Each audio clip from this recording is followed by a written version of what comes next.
नमस्कार, आप देख रहे हैं अजय भारत। मैं हूं विनीता मिश्रा। बिहार विधानसभा चुनाव नजदीक है। 2 महीने में ये चुनाव होने वाले हैं।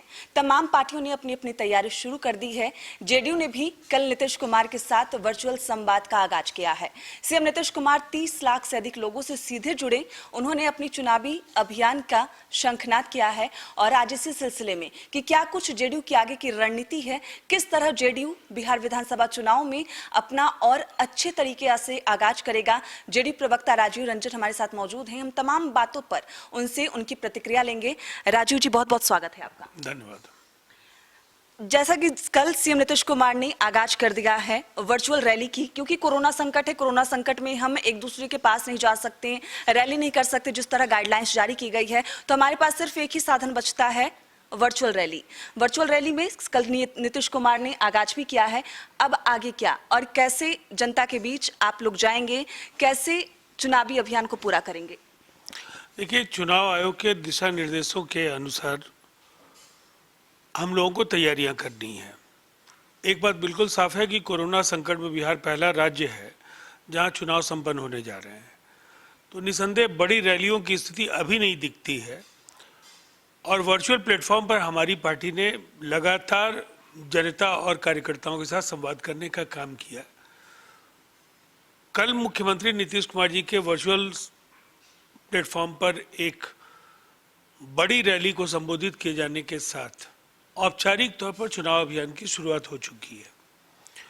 और अब एक तरह से हम कह सकते हैं कि एक चरण जिसमें पार्टी के वरिष्ठ नेताओं ने अलग अलग विधानसभा क्षेत्रों में वर्चुअल रैलीज को संबोधित किया था। अब बाजाप्ता पूरे बिहार में लगभग 30 लाख लोग सीधे तौर पर जुड़े और 50 लाख लोग कम से कम सीधे टेलीविज़न सेट्स पर, घरों में और चौक चौराहों पर, मोहल्ले टोलों कस्बों में इस कार्यक्रम को देखते नजर आए। एक अभूतपूर्व सफलता है और अब पार्टी अपने डेवलपमेंट के एजेंडे के साथ जनता के बीच जा रही है। तो निसंदेह एक जो अब आने वाले 2-2.5 महीनों का समय है, इसमें हमारी जो तैयारियां हैं वो आपको दिखेंगी। लेकिन इसके लिए अलग से कोई तैयारी आवश्यक इसलिए नहीं है कि पार्टी लगातार जनता के बीच रही है। नीतीश कुमार जी ने 1 दर्जन से ज़्यादा यात्राएं की हैं। जनसंवाद हमारा बरकरार है और इसीलिए परंपरागत हो या वर्चुअल प्लेटफॉर्म की तैयारी हो, हमारी तैयारियां मुकम्मल है। जी बिल्कुल, जिस तरीके से आप लोग बोल रहे हैं कि तैयारी मुकम्मल है, चुनाव नजदीक है, सब कुछ फाइनल होना चाहिए, लेकिन एनडीए में अभी भी कहीं ना कहीं खबरें जो सामने आ रही है कि सब कुछ ठीक नहीं। जिस तरह चिराग पासवान लगातार नीतीश कुमार पर हमलावर नजर आ रहे हैं, पत्र पर पत्र जारी किया जा रहा है, उसी बीच जीतन राम मांझी एनडीए में शामिल हो चुके हैं, नाराजगी बढ़ती जा रही है, क्या कहेंगे आप?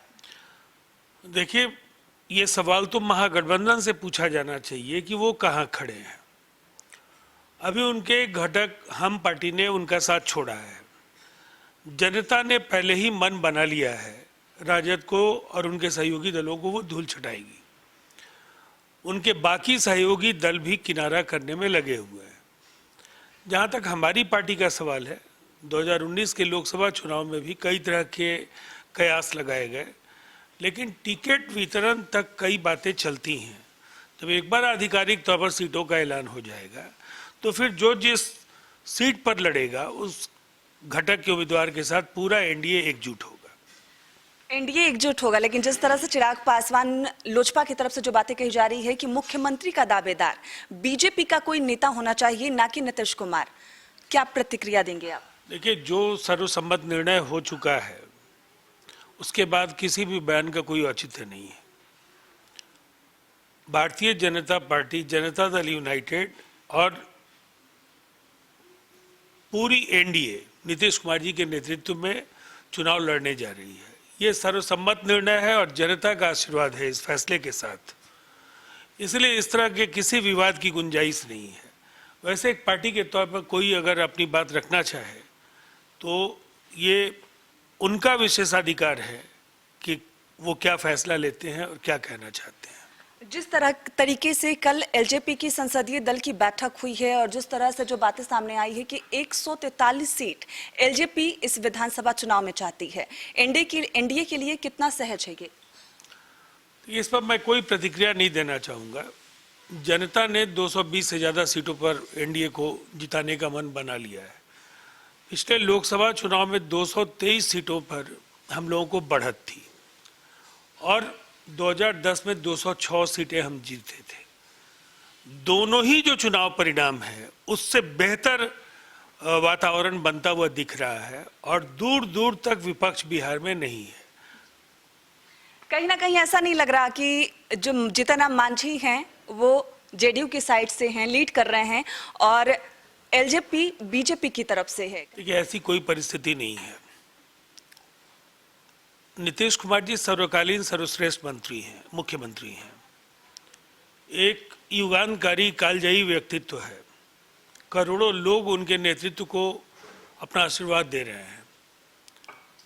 जीतन राम मांझी जी एक बड़े नेता है और एक अवसर पर मुख्यमंत्री नीतीश कुमार जी ने उन्हें मुख्यमंत्री बनाया। आज भी उनके मन में अच्छी भावनाएं हैं और वो हमारे साथ हैं। इसलिए, और जहाँ तक बीजेपी का सवाल है, तो बीजेपी तो पूरी तरह से कई अवसरों पर ये कह चुकी है कि नीतीश कुमार जी के नेतृत्व में वो चुनाव लड़ेंगे। चाहे वो जेपी नड्डा साहब का बयान हो, अमित शाह जी का बयान हो, प्रधानमंत्री नरेंद्र मोदी जी का बयान हो। बिहार में सुशील कुमार मोदी जी ने कई अवसरों पर कहा। नित्यानंद राय ने हाल के दिनों में कुछ बयान दिए। तो कुल मिलाकर के कहीं कोई संशय या विवाद की गुंजाइश बिहार में नहीं है।